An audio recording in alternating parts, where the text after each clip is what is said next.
around 1900 is a time when there's both this huge optimism about what science and technology can do, and then also this great amount of anxiety around all of this. Because if you think about it,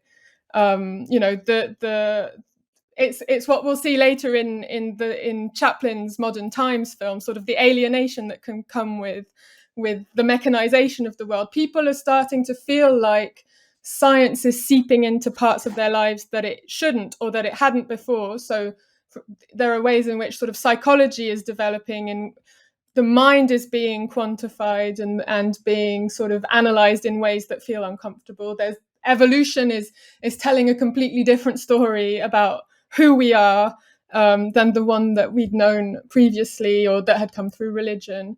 And so there's a great deal of sort of anxiety, a feeling of disenchantment, this idea that there's no longer any mystery to be had. There's no sense of wonder. Everything is sort of this cold, mechanical world. And people had a very pessimistic vision of what Darwin was saying often. So it would be, everything's subject to chance. And that's quite a hard thing to wrap your head around. And it can be quite depressing for some people.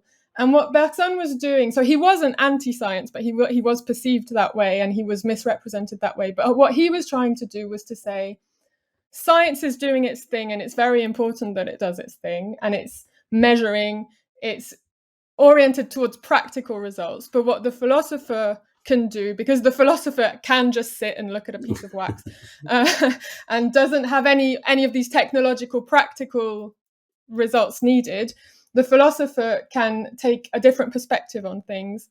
And actually these two forms of knowledge can be combined and can sort of coexist. And so he was offering a completely different view of consciousness, of time, of all these. Creativity played a big role in his philosophy. He had a lot to say about about art and creativity. So I think he was sort of seen as re-injecting a bit of hope in a world where people were left feeling, okay, so my faith doesn't really have any place anymore. My individuality doesn't have a place anymore, because we're all being reduced to sort of quantified measurements. And you can sort of see the parallel with today, where there's both enthusiasm about technological progress and also a huge deal of anxiety around AI, around algorithms, around ways in which we're feeling like we're being stripped of our uniqueness and humanity. And I feel like those two things are similar, I think. And I think Bergson just injected a great deal of hope and enchantment.